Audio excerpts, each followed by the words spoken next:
반갑습니다. 수학작가 김정현입니다. 날씨가 정말 쌀쌀해졌죠. 제가 원래 그동안 촬영했었을 때는 반팔이었을 텐데 오늘은 긴팔을 입고 긴팔이라기보다 이제 걸쳤습니다. 날씨가 많이 좀 선선해졌다면 선선해졌고 또 쌀쌀해졌다면 쌀쌀해졌는데 건강관리 유의하시길 바랍니다. 환절기다 보니까 또 그런 게 있는 것 같더라고요. 특히나 제가 오늘 이 영상이 아마 9월의 마지막 영상이지 않을까 생각하는데 아마도 제가 이제 수업 조교를 하면서 그때 촬영하는 게 또 있다 보니까 그때 두 번 촬영하고 네이버 TV 유튜브에 올라가는 영상 이렇게 하나 생각을 하고 있는데요. 만약에 업로드가 된다면 제 카메라가 설정되지 않은 상태에서 촬영될 가능성이 조금 있습니다. 이 부분은 제가 영상 업로드를 할 때 매우 불규칙적으로 올렸기 때문에 그 부분은 좀 양해를 부탁드리고요. 오늘 이 내용을 좀 전해드리고자 합니다. 지난번 영상 때 좀 방송사고 같은 일이 있었는데 죄송합니다. 그렇지만 오늘은 이제 확인을 다 하고 촬영을 하고 있고요. 걱정은 안 하셔도 될 것 같습니다. 오늘은 자, 오늘 이야기할 내용은 지난번에 이어서 수학적 문제제기에 대한 두 번째 내용이자 마지막입니다. 왜 갑자기 마지막이 이렇게 두 개로 끝나나요? 라고 할 수 있는데 제가 현재 연구하고 있는 분야는 아니다 보니까 좀 더 제가 공부를 해야겠더라고요.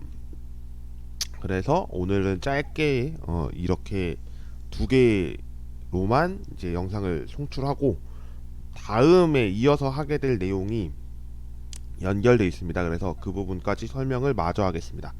자, 그러면 바로 영상 시작하겠습니다. 문제제기 모형과 중요성 그리고 역사와 현재에 대한 이야기를 할 텐데 여러분들이 이 문제제기를 접하고서 많은 내용들이 있었겠죠. 왜냐하면 이 수학교육이라는 분야 자체가 여러 가지를 섞어놨거든요. 그러니까 섞어놨다는 게 뭐냐면 학생들 성향 파악해야 되고 또 인지적인 능력이나 정의적 영역을 다 이제 골고루 되어 있는지 확인해야 하며 또 그것을 맞추기 위해서 프로그램을 만들어야 하고, 그러니까 모형이죠. 모형을 만들어야 하고 그 모형이 어떠어떠한지를 논리적으로 설명이 되어야 하다 보니까 굉장히 어려운 부분은 있습니다. 그렇지만 이 문제제기라는 활동 그 중에 이제 일부가 되겠지만 이 과정 또한 이제 모형들도 있고 또 이를 왜 하는가라는 그 이유에 대해서도 좀 궁금해하실 분들이 계시지 않을까 생각해서 이렇게 잡아봤습니다. 그리고 이 문제제기를 활동함으로써 얻어지는 것들, 특히나 이제 교사에게 중요성을 언급하는데 그 부분까지 마저 설명을 하도록 하겠습니다. 네, 일단 이 연구들은 제가 논문 몇 개를 좀 들고 왔습니다. 이제 이 중에서 이제 단국대학교 이재영 선생님께서 논문을 쓰셨던 내용을 기반으로 좀 이론적 배경을 가지고 왔는데요. 여기서 제시했던 내용 중에서 이제 최윤석 선생님과 배종수 교수님께서 작성하신 4단계 문제제기 수업 모델에 대해서 이제 이야기를 좀 해보도록 하겠습니다. 먼저 단계가 있는데 우리가 문제 제시를 할 때 그 단계는 여기서 4단계로 거친다 라고 설명하고 있습니다. 이 4단계로서는 문제 제기 단계부터 시작해서 개인 문제 만들기, 소집단, 집단 소통, 의사소통, 학급 문제 선정 및 해결 이렇게 보고 있습니다.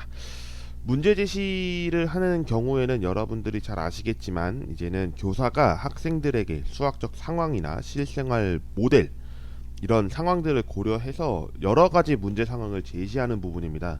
그러니까 교사가 학생들에게 제시를 할 때 최초의 문제를 제시를 하고 이제 6가지 형태로서 문제 상황을 여러 가지 던져주는 겁니다. 그렇게 했을 때 이제 학생들이 직접 만들어 보는 시간을 2단계에 걸치는데요. 2단계에서는 개인 문제 만들기를 통해서 학생들에게 문제를 만들 수 있다라는 이제 확신을 갖게끔 해서 자유롭고 폭넓은 창의적 문제를 만드는 그런 단계라고 볼 수가 있겠습니다. 그렇게 개인 문제를 만들면 이제 집단별로 이게 의사소통을 하게끔 합니다. 집단별로 의사소통을 하게 하는데, 그 과정은 이제 친구들이 문제 만든 것을 각자 문제를 풀어봄으로써 이거 한번 풀어볼래 해서 이제 학생들도 문제를 풀어보는 거죠. 그때 뭐 예를 제가 이제 말씀을 드렸던 거는 이제 숫자 바꾸기도 있었는데, 숫자 바꾸기는 이제 문제 제기가 아니다라고 설명을 했지만 실제로 학자 얘기를 들어보니까 숫자 바꾸기도 문제 제시가 되더라고요. 문제 제기. 그래서 저도 이 부분은 좀 수정을 해야 될 것 같다는 생각이 들었습니다. 왜냐면 상황은 똑같이 나오지만 개수가 다른 경우도 존재하기 때문인데, 제가 그때 예시를 들었던 게 맞다면 수학 교과 교재 연구 및 지도법에서 초콜릿 12개가 있는데 2명에게 나누어 주려고 합니다 라는 상황을 이제는 이렇게 바꾸는 거죠. 초콜릿을 뭐 사탕으로 바꾸어서 사탕 24개가 있는데 사람은 3명이 있습니다 라고 해놓고 한 명이 가지게 될 사탕의 개수는 몇 개냐 라고 이제 상황을 만들 수 있는 거죠. 뭐 이렇게 만드는 것도 어쩌면 문제를 제기하는 단계라고 볼 수가 있겠습니다. 뭐 이런 상태처럼 이제 친구들에게 문제를 풀게끔 해서 다양한 문제를 접하도록 하는 문제, 이러면서 의사소통을 함께 겸할 수 있겠다라는 생각이 들고요. 이를 다 했다면 이제 학급에서 선정하는 문제가 있을 겁니다. 좋았던 문제들 아니면 해결되지 않았던 문제들을 발표를 해서 역시 공유를 합니다. 그때 한 두세 개 정도를 최종적으로 선정을 해서 뭐 내지는 소집단이 몇 개인지에 따라 다르겠지만 거기에서 좋았던 문제 한 문제씩을 끌고 와서 이제 문제를 다시 한번 풀어보는 거죠. 그때 풀 때는 교사랑 같이 푸는 그런 단계로서 문제 제기를 할 수 있겠다라는 것을 보여주고 있습니다. 그 밑에 이제 최혜진, 김상용 교수의 연구에서 문제제기 수업 모형을 이제 5단계로 구성을 시킵니다. 그러니까 4단계였던 최윤석, 배종수의 연구와는 달리 이제는 좀 더 세부적으로 나타나는 연구라고 볼 수가 있겠는데요. 그 과정에서는 이제 조금은 단계가 다를 수 있겠지만 일맥상통한 것은 문제 제기를 통해서 학생들이 문제를 만들고 문제를 푼다. 그러니까 문제를 푼다는 것은 문제를 해결한다라고 볼 수 있는 점에서 다양한 이제 문제 제기 모델을 만들어낼 수 있다라는 점을 제시하고 있습니다. 이 부분에서 5단계로 구성된 문제 제기는 수학적으로 상상하기부터 문제를 만들 수학적 상황을 고려하고 문제적인 수학 문제를 만들어서 타당성 검토, 그 다음에 수학 문제를 완성한다라고 해서 5단계를 제시하고 있습니다. 뭐 이외에도 제가 알고 있는 게 맞다면 박만구 교수님께서 하셨던 2010년의 논문에서는 그러니까 수업이 45분이라고 가정을 했을 때, 그러니까 중학교죠. 중학교에서 45분이라고 가정을 했을 때 먼저 중심활동이라는 것을 통해서 학생들의 개념을 만들어 주고 그 다음에 문제 만들기 활동을 통해서 학생들에게 파악해보고 문제 유형을 만들어서 다양하게 하면서도 반성하는 단계까지 이제 걸치는 그런 모형을 제시하고 있습니다. 그러니까 굉장히 많죠. 문제제기 수업 모형을 제시한 분들만 하더라도 진짜 한 몇십 명, 몇백 명이 될 거라서 그런 부분에서 이 모형을 제시하는 것 또한 여러 가지 경우가 될 수 있겠습니다. 학교 현장이나 환경 이런 측면에서도 또 달라질 수 있기 때문에 여러 측면에서 모형을 개발하는 것은 상당히 의미가 있다라고 생각합니다. 다음으로 문제제기 활동의 중요성과 여러가지 문제제기 전략에 대한 이야기를 해보도록 하겠습니다.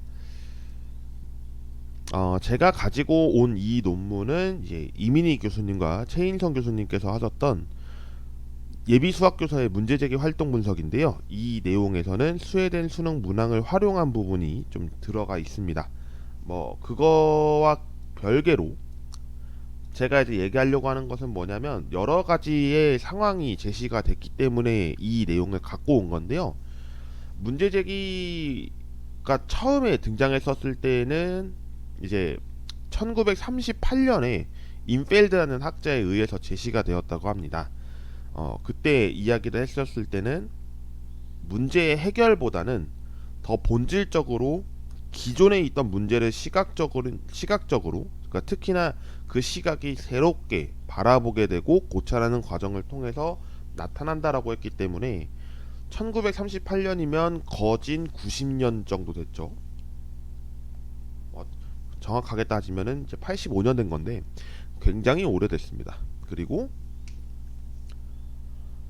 어 여러 학자분들이 이제 이 문제 제기와 관련해서 이제 연구를 진행하셨죠. 그래서 지금 제가 5개를 적어놨는데 실버 제가 말씀드렸었고 브라운 앤 웰터 이야기를 했었을 겁니다. 이외에도 정말 많은 분들이 제시를 해주셨습니다.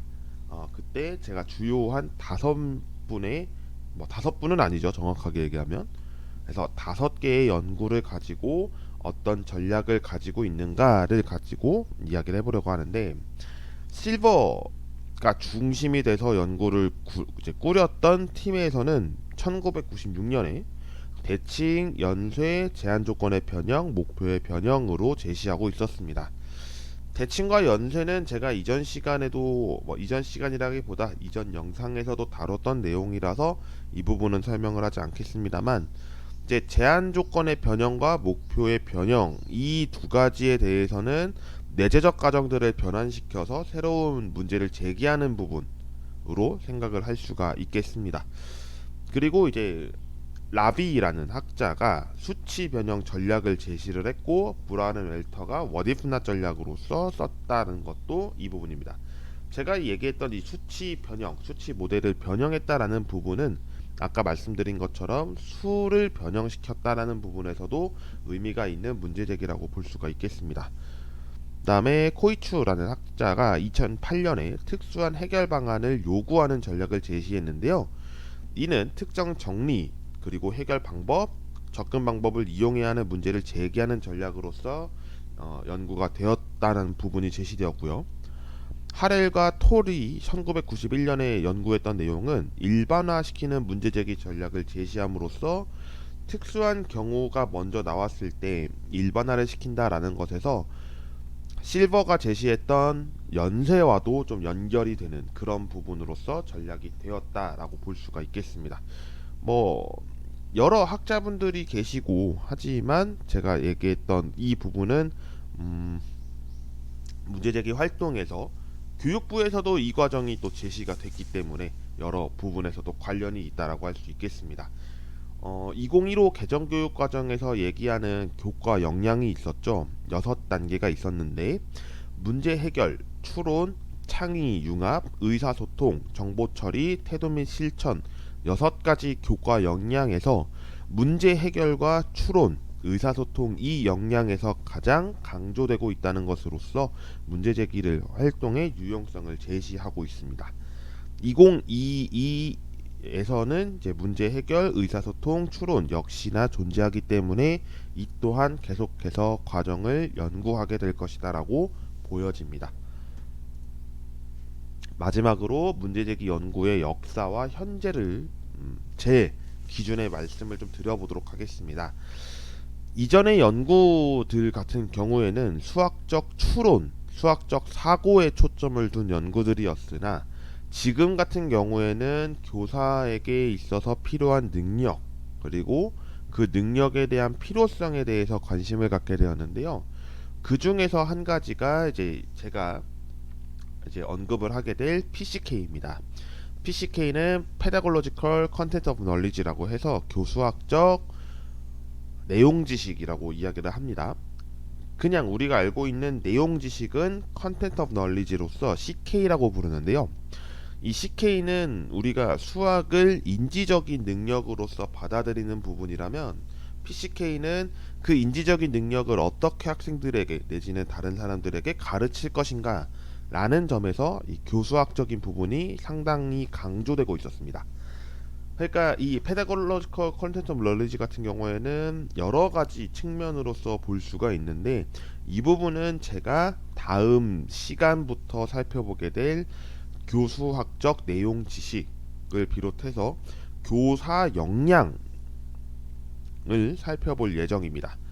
그렇게 좀 정리를 하면 연결이 될 것 같아서 이렇게 말씀을 드리고요.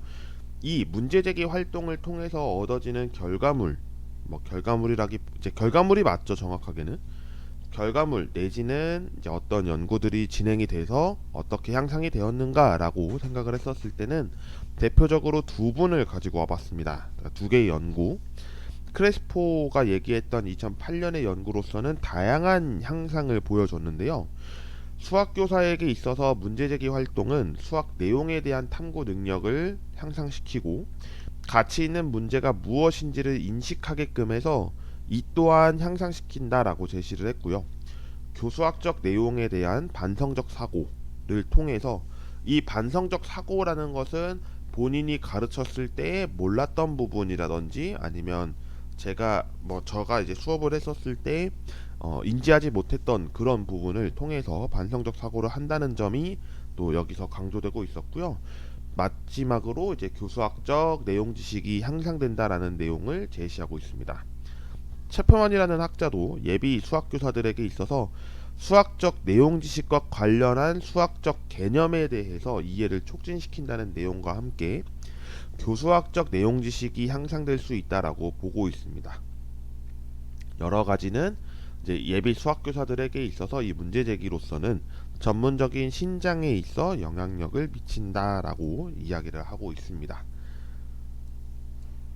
이렇게 해서 저의 수학적 문제제기와 관련한 정리는 여기까지 하도록 하겠습니다.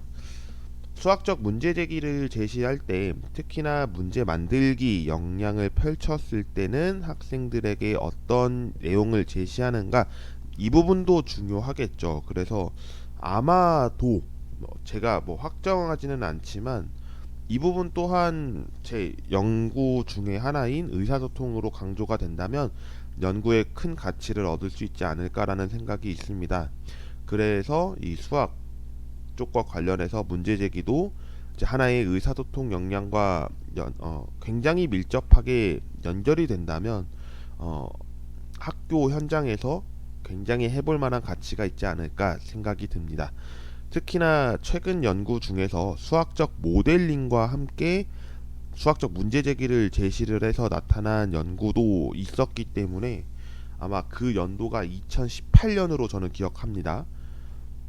그때 발표하셨던 분도 역시 제가 다니고 있는 단국대학교 출신의 박사님이시고요.